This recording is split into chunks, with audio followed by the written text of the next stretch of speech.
Good morning. I'm Patricia, and I've been handling your registrations, and I also handle the trails at South Mountain. So I just wanted to give you a little update and give you a little preview of what to expect, especially for those of you that are new to the South Mountain endurance rides. Just a few housekeeping items to begin with.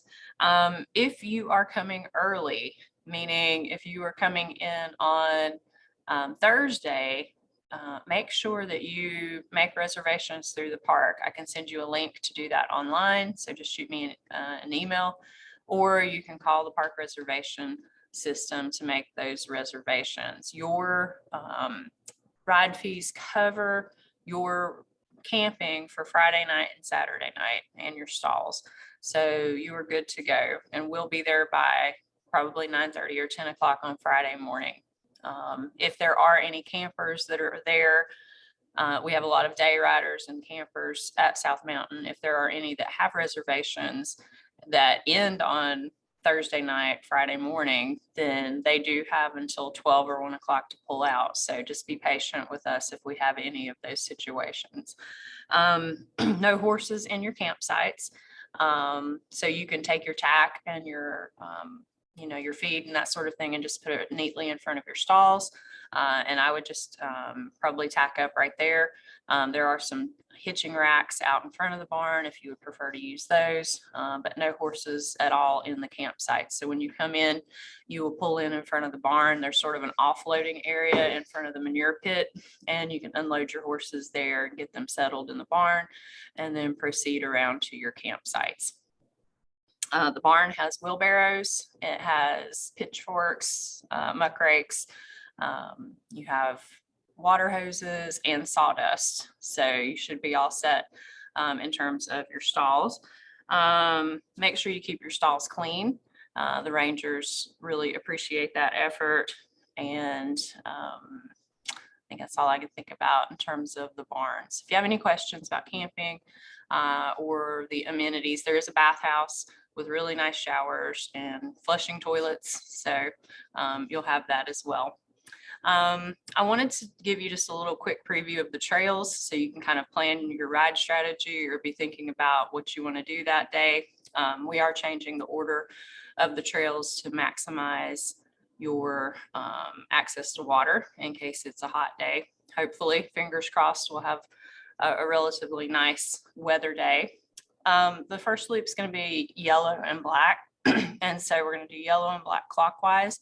This is what I call the bend knob lollipop. So this is a big lollipop loop. So you're going to be leaving out the back of camp and going 3 miles up Saddleback Trail. So this is a pretty steady climb all the way up Saddleback.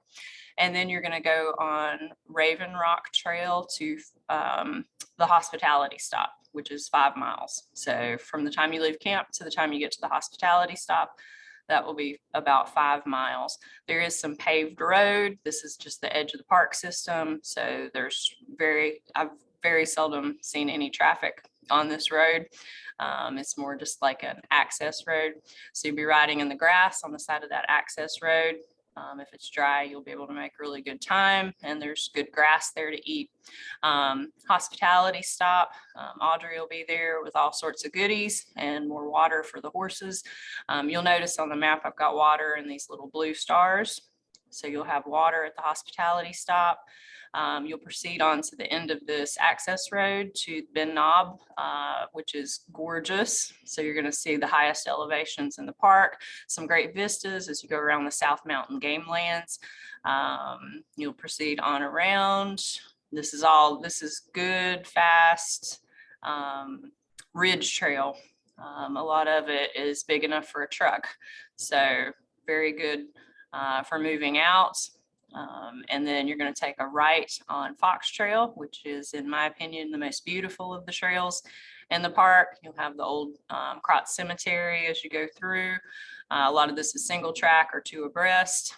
Going down, you're going to be descending towards the creek, which is down here at the bottom. Beautiful, beautiful watering spot.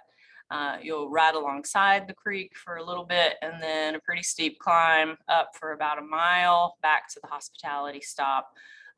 So you'll be at about 15 miles at that point. And then you're going to be off the Lollipop and heading back the way you came up. So you'll be going back down Saddleback to camp. And so that's your 20-mile loop 1, and you'll have about 2,800 feet of elevation gain on that loop. The second loop is different. This is going to be the loop we traditionally do at the end of the ride, but it tends to be on the hot side of the park. And so we wanted to go ahead and get that one done in the middle. So you'll have pink and white, second loop, counterclockwise, again, to maximize water, 12 miles, 1,600 feet of elevation gain. It is also a Lollipop.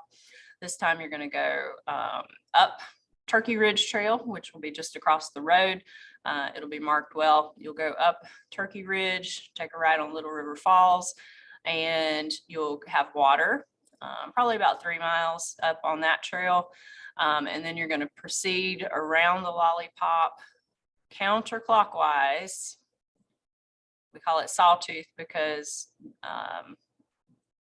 probably the most prevalent of the geographic features here is the ups and downs on Sawtooth Loop.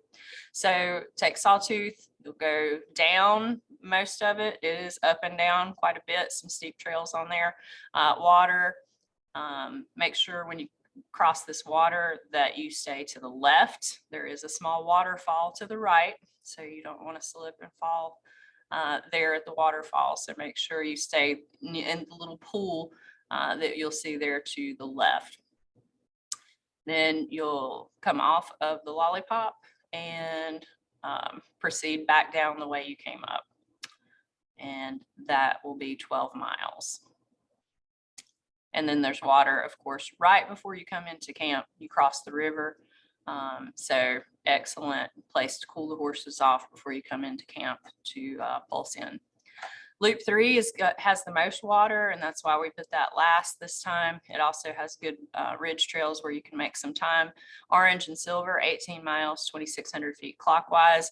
You're going to go up Saddleback the same way that you did on the Yellow Trail in the morning. So 3 miles up Saddleback.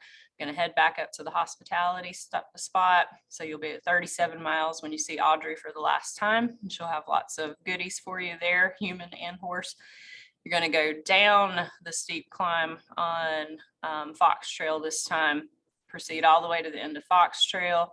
Take a right. You'll go just a little ways on the CC Road on the outside of the park, and you'll hit Upper Falls Trail. A lot of this is descent, so this will help you during that hot part of the day. You're going to descend all the way down. There's pretty steep descent before you get to the river. A lot of times we get off on our training rides and walk down that hill. It's a good place to cool your horses off. And then there's grass at the bottom. Good watering spot at the Upper Falls campsites. Then a pretty short climb up out, and you'll be heading down Raven Rock Trail right here. So you're going to come up out of the water, climb up to Raven Rock and take a left. And then you'll head down for a good bit, so over a mile down. So another good place to cool the horses off. Another river crossing at the very bottom before you climb back up to the top of Turkey Ridge, and then 1.7 miles back down Turkey Ridge to the finish line. So just wanted to give you a little preview of what you had in store. Again, that Orange and Silver is 18 miles, 2,600 feet of elevation gain. So you can kind of plan your ride strategy. If you have any questions, just let me know. And of course, I'll go over all of this again with you when we are in ride camp. So look forward to seeing you. If you have any questions, don't hesitate to ask, and we will see you very soon.